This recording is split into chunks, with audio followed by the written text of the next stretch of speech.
Welcome to Colney Talk Podcast.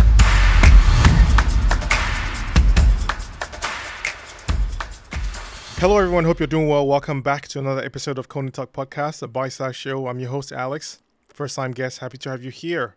And to my returning listeners, really glad you're joining me. On this bite-sized show, I talk a bit about the Arsenal game and then pick out my top 3 Arsenal players who I think were great in the game, and one player I consider the odd one who just had a poor game or not good enough, who just needs to be called out. We're right back at it, hosting Chelsea at the Emirates. Another nervous game for me, but wow, was I in for a shocking delight indeed. 5-star play from so many players. I mean, wow, what a game. Starting the game, very interesting to see. Havertz up top. Every time Trossard keeping for his these place, games now, I see Tomiyasu starting. It means he has to try to nullify some winger with some pace.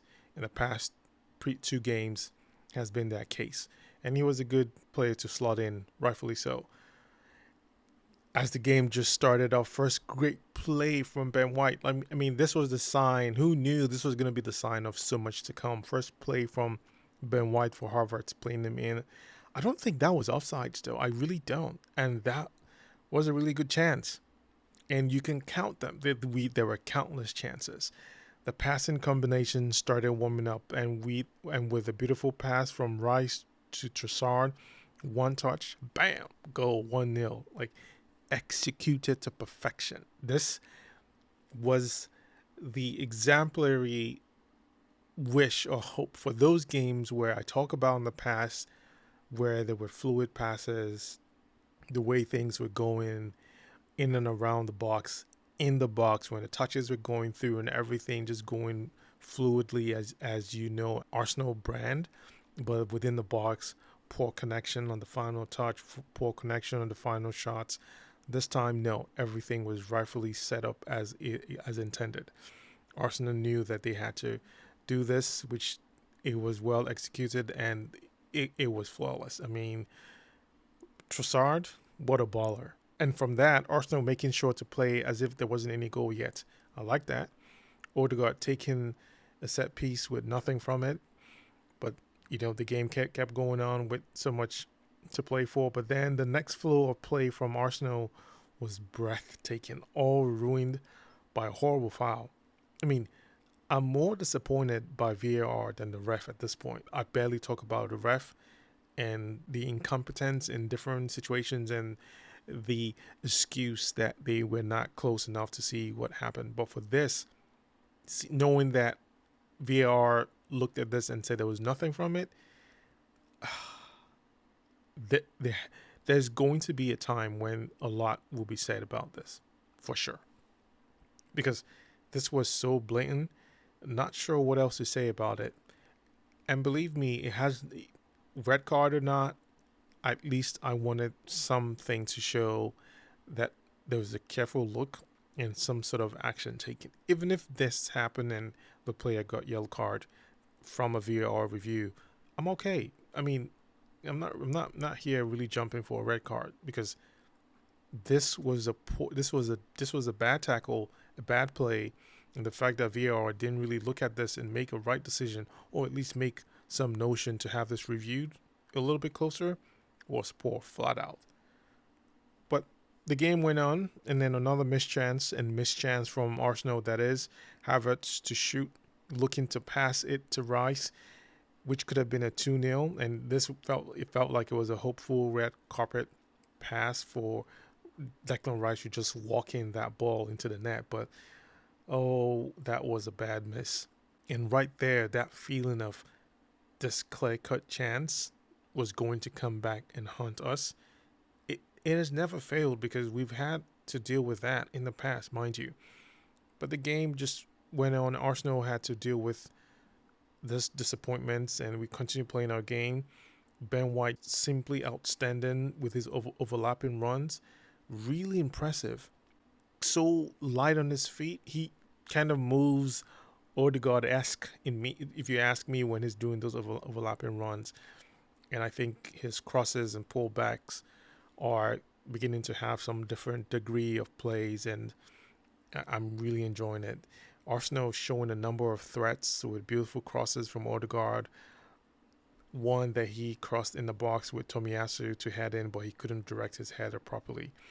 Again, you can just count this as maybe chance 6 or 7. There was just so many of them.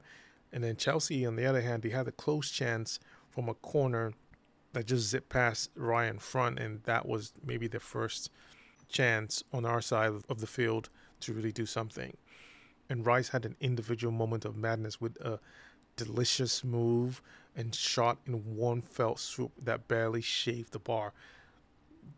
The plays were coming, the moves from Arsenal just did not stop, yet we were still 1-0 up. Then from an incredible close chance of Saka scoring it, it just quickly turned to a quick dash of Saliba and Chelsea's Jackson, racing down into Arsenal's box. And with a shot that just was slightly deflected, it hit the post for a corner. And this was that situation where a missed chance on one end quickly turned and could have been 1-1 easily. Geez, a second goal is what we needed. And to calm the nerves, we needed it so badly, and we needed it fast. As good as Arsenal have been, Havertz has been a bit hesitant.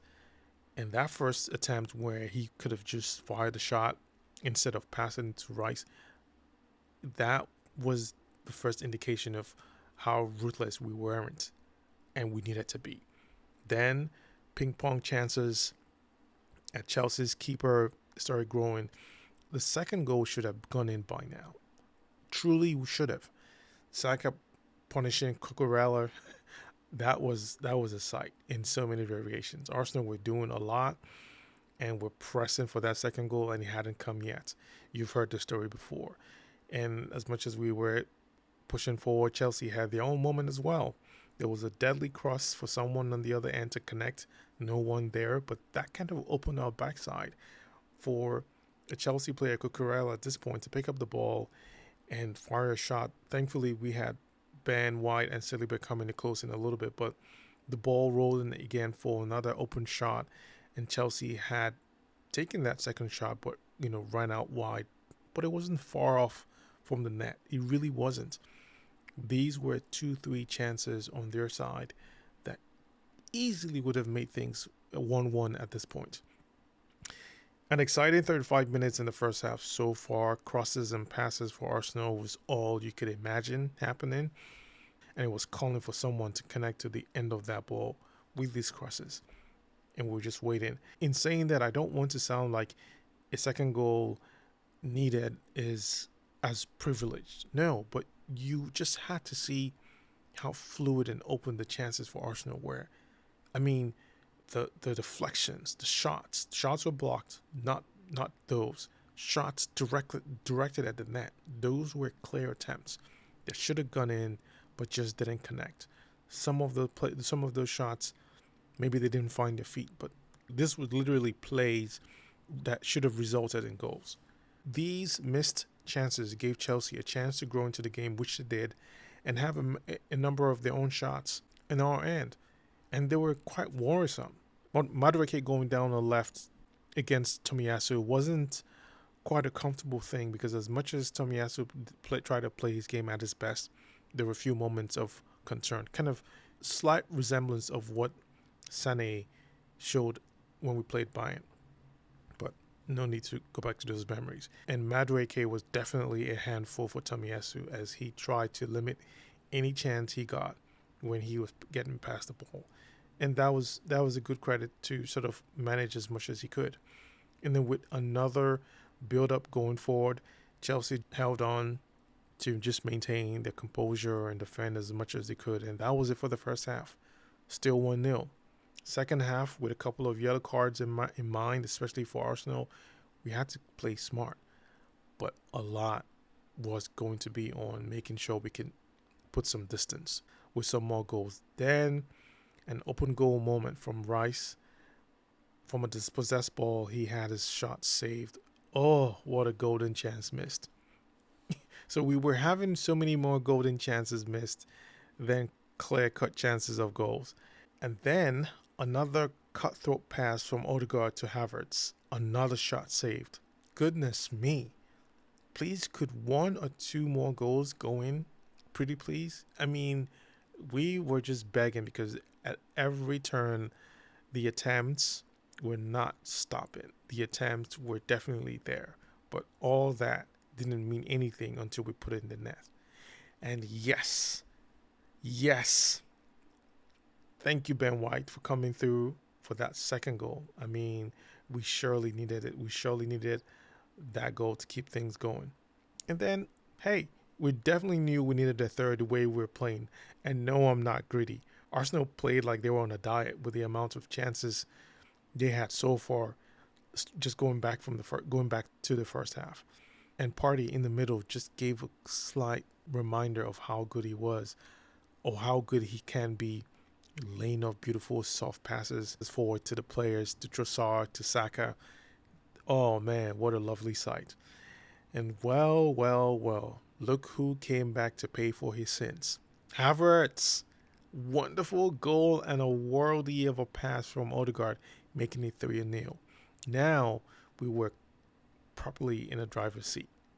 And now Arsenal were flying because all these goals they had missed, they were able to punch them in now, giving so much more fire to what they had tried to do and making it really mean something. And that was so beautiful, so great. And as the game went on, enjoying all of this flair that Arsenal were showing, one bad defending from Arsenal left them exposed for a goal. But man, oh man, if you are thinking about choke, that's what Jackson did. Because that, I don't even know what to call it, because he was just right there to make it 3-1. But thankfully, he didn't make it, and we were still 3-0. And from that, we just needed to calm down or play our game and just manage everything. And all of that really came from a bad Tomiyasu play to really cause that chaos. So now Arsenal playing Rolls-Royce football. I mean, Rolls-Royce football in their passes, in their build-up, in their movements, intricate passes without disruptions. I can guarantee you that the percentage of passes were at least in the 95-96% for sure. Chelsea didn't know what hit them. And that was just cemented as a solid goal from Havertz, making it 4-0. I mean, it just couldn't have been any more than having Havertz do this damage against Chelsea in this game. And then a free kick from the edge of our box with some changes coming in. Nothing came from that. And I'm not even kidding when I say we will see so much more from Benny Blanco. And so his second goal was a head scratcher, 5-0. I mean, damage pass done for real. I mean, this was every sense of Arsenal really keeping this game, putting this game away in the rightful manner that they had been playing, and hadn't represented the goals. But this time it did. So everything matched. Wave of subs for Arsenal came in to hold off into more of the game management. And this was quite early, at least. We're talking about the 65th minute time of when these changes were happening. And Arsenal were playing silly games against Chelsea. I think it was just dreadful for them to see. And we handled the game pretty well up to this point. Arsenal were playing with care to keep Chelsea from getting the ball or getting any slight inch of doing something. And that was the most incredible thing to even say. They barely had the ball. It's not new, but just thrashing them and then still keeping the ball, and obviously just keeping them at arm's foot length, that dancing with the ball, running in circles in Chelsea's third. It was simply mad, for real, simply mad. And then final sub, Vieira in for Saka. The excitement I had was to see Vieira and just know that some of these other players had a chance to come in and play. And that didn't go away, because there were some outrageous series of play for a shot at the post from Rice. But yes, it was offside. But then there were a few of those all kind of plays coming in when Jesus pick up the ball and make some of those combination passes. I mean, at this point, I couldn't wait for the final whistle because I had seen enough. But the final attempt from Chelsea was a soft cross handled by Raya. We knew what that was. Thankfully, we were just much more concerned of having him keep those clean sheets. And while I know we were taking it easy, a hustle tackle from Rice deep at the edge of our box saw Odegaard in acres of space to play on Vieira, who drove into the edge of Chelsea's box with a powerful shot on the side net. Oh boy. I mean, that was something. There were a few more teas from Arsenal when Jesus, Vieira, and Odegaard were just past playing going forward. They were just having fun. I mean, silly footwork with the ball. At this point, fire far extinguished on Chelsea players. They were just deflated, even when they were on the ball. The remaining minutes were clean-up play when Chelsea were on the ball. Couldn't really do or build much because the moment they had it, we just snatched it away from them. We gave them absolutely nothing. Absolutely nothing. And then Martinelli had a goal in his name. Martinelli really had a goal in his name with barely any pressure to really get the ball away from him. But he didn't get a chance to put the ball in the net. But that to me was quite disappointing because he had a chance to really square his body, make those curve shots, or at least something. But I don't know. There's just so much to talk about that later. And that was the game. 5-0, 3 points, as you know, I always love to say, and clean sheet. And the clean sheet meant it all for this season. I mean, this one was special, incredible. I mean, I couldn't tell you how much gladness on this game turned out for me, especially with the amount of chances we didn't put away in the first half. Thankfully, this was superb performance by the boys. So, here are my top 3 Arsenal baller performers. First man up, Odegaard. Disgusting performance. He knew the assignment and he was spotless on the ball. I mean, how can you argue against any reason the kind of form he has and what it constantly does for the attackers? He smacked up Chelsea's defense. How could you not hope that a goal came with it for him? But either way, he was literally unstoppable. Second player, Benny Blanco. Another superb performance in this game. There was a possibility for a hat-trick. Could you imagine that? But to be equally impressive in defending and attacking, it is so easy to say he's no longer a surprise player when it comes to considering players to account for in this Arsenal team. Top class from him. Third and final player, Havertz. A bit of love and angst early in the first half. He should have been more ruthless early on. Yeah, he turned it on later, but we were fortunate to not have conceded in the meantime. 2 goals, killer plays from him. Just what the doctor ordered for him. Amazing performance. Real quick though, I gotta give shout out to Trossard, Partey, and Rice. Won't go wrong nominating either of them, but better for me to give them a shout out. Great game from these guys. No odd one today, but Tomiyasu had a few shaky moments. Not as clean as Ben White dealt with Mudryk, but nowhere poor at all. So there is no one to call out. I got to say, I'm thankful for 3 big things in this game. First, Havertz not picking up a yellow card. I mean, and I don't want to jinx it. And the tackle on Tomiyasu's ankle didn't turn out to be anything major, so that's another big one. And finally, Partey showing us what we have missed from a player we know him to be. And in this game, he did really good. So those are really huge things to be thankful for.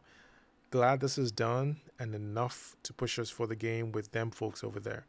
Massive win this, and we have another mountain in front of us. I'll leave you here for now. Talk to you very soon. Take care.